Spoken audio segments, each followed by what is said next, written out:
Escape from Tarkov. This game grabbed my attention the very moment I entered my first match.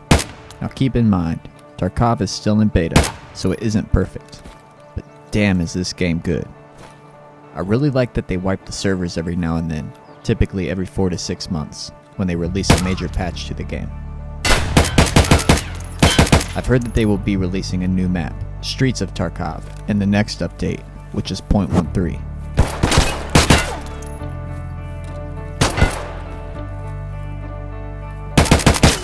I quickly realized that Tarkov is not easy. In fact, it's unforgiving to say the least. Make a wrong turn, move too fast, reload at the wrong time, peek in the wrong place, try to loot too soon. There's a million ways to get yourself killed.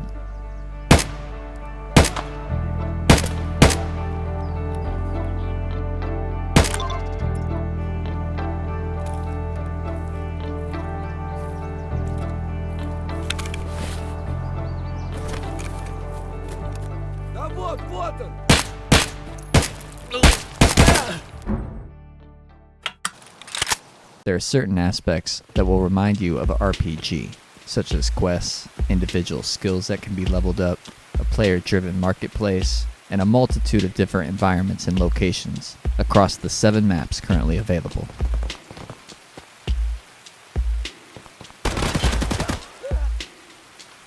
The reality of Tarkov, and one thing that makes it stand out right from the first match, is the overall feel of movement. It's a bit slower paced than what I was used to, but the intensity of gunfights does not disappoint. No other game's combat feels like Tarkov. When you get a kill, especially a player kill, you truly earn it in this game.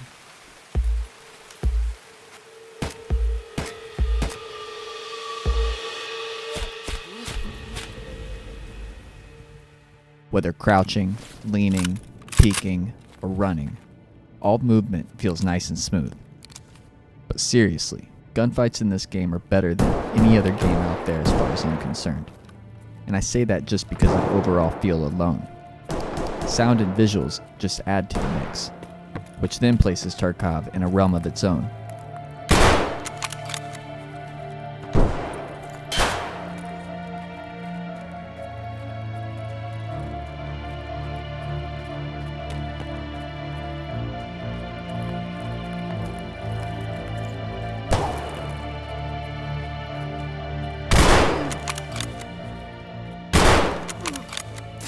One game I may decide to play as a sniper who tries to remain unseen, playing slow and patient. The next, I may be running toward gunfire full-on sprint with an assault rifle in hand.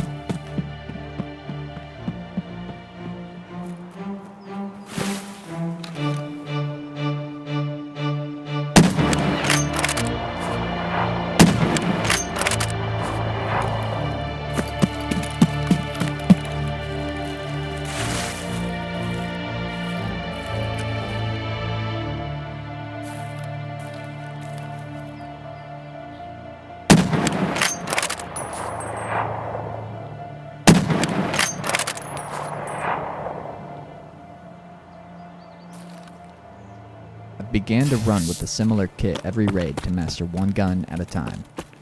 I play a little bit slower, but the more I learn and improve, the more aggressive I want to be.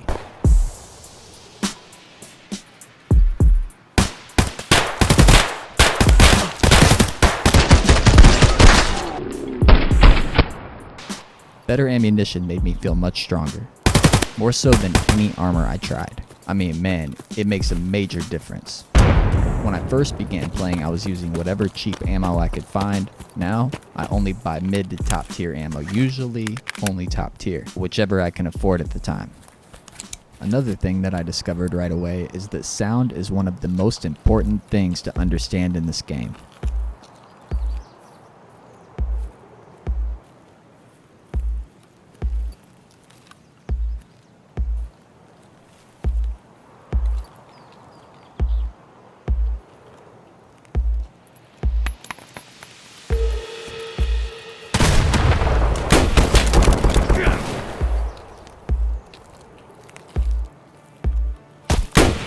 Even players with the best loadouts can be taken out by player scavs with crappy weapons. I decided to stick with factory and customs to get a better feel of the game. Most of the beginner quests wanted me to go to customs anyway, so I figured it'd be a good one to learn initially. I like that there's an offline mode, but I don't find myself using it all that much. Offline mode is a private PvE match that allows you to either practice against AI or simply just roam the map alone to do things like find where loot spawns, find where extraction points are, so on and so forth. However, when I do spend time in offline mode, it's usually on factory since it's the smallest map currently available. I configure the AI settings to spawn a horde of scavs, allowing me to practice my aim without having to run across a large map. I think it was smart to not allow you to keep anything from offline mode, including any experience points you may have earned. It would have made leveling and questing way too easy if that was the case. Don't think you're going to pick this game up and expect yourself to be able to profit every single round you play. You're going to die. A lot. At least, that has been my experience so far. Oh, and the AI is no joke. I still, to this day, underestimate their strength. Speaking of AI, I think the scavenger system is a nice addition and overall a great idea.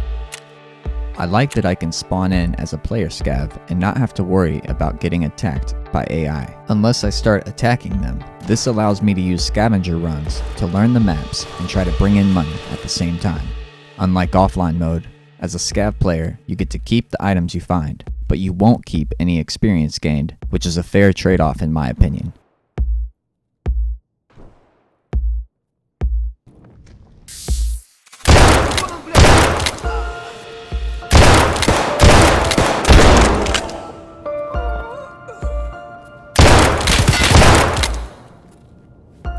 I found that there are a couple of ways to make back what I've lost without risking anything at all. The first, as mentioned, is scavenger runs. The second is to do pistol and backpack runs, meaning I take out a decent pistol with the best ammo type available and a decent sized backpack. Scavenger runs are, in my opinion, the most efficient and effective way of making back money as a new player.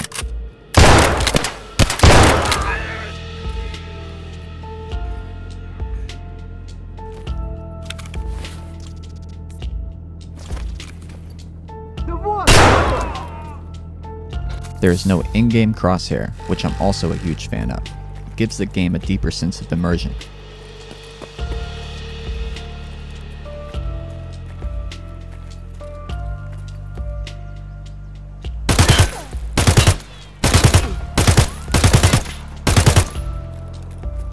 I like that they kept the heads-up display simple, clean, and minimal.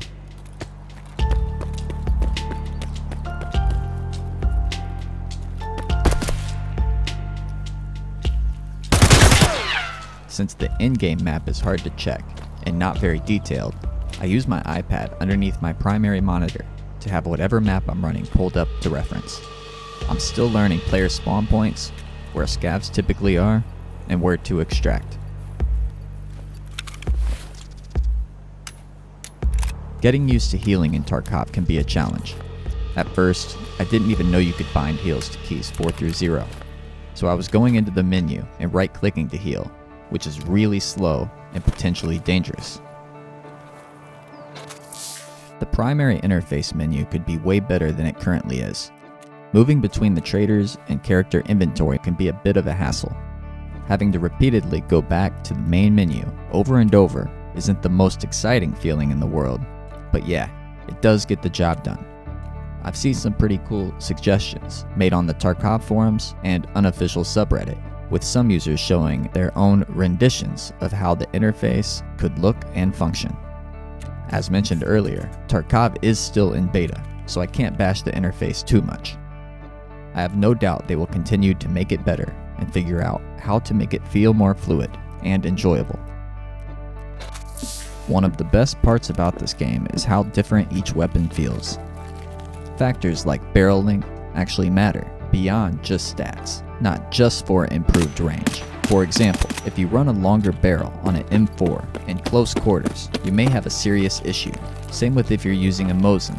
Your barrel will be pushed upward and held vertically or horizontally across your chest if there is not enough space for it to be held at the ready.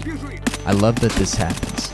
Although a small feature, it enhances the realism that this game brings to the table. Weapons can be modified in Tarkov by using various attachments, ranging from different sights to different charging handles, grips, you name it. This aspect makes building out weapons worthwhile. It can also be pretty relaxing to kick back, research different components and parts, and make different builds to try out in raid, zeroing in on my preferred weapon choice.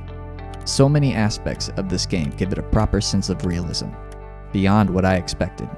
Realism that spans all the way from the environments, to the movement, to reloading and filling of magazines, even to custom-built weapons that mimic real-life builds. It seems that Tarkov has managed to grab the attention of many. It's gaining serious momentum, so there's a ton of people posting Tarkov content. Figured I might as well join them. I wish I had known about this game earlier on, to have been there through development from day one, but hey, I'm glad to be starting up now at least. From my time spent so far, I can easily say I'll be playing a lot more of this game. You can expect additional Tarkov videos to pop up on my channel from here on out.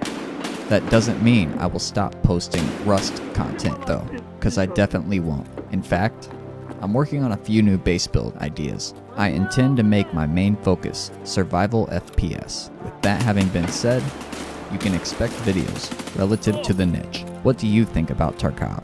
Have you played it yet? Let me know in the comments below. Don't forget to hit that like, and if you haven't already subscribed, I'd love to have you hit that too. Until next time, take it easy, and thanks for watching.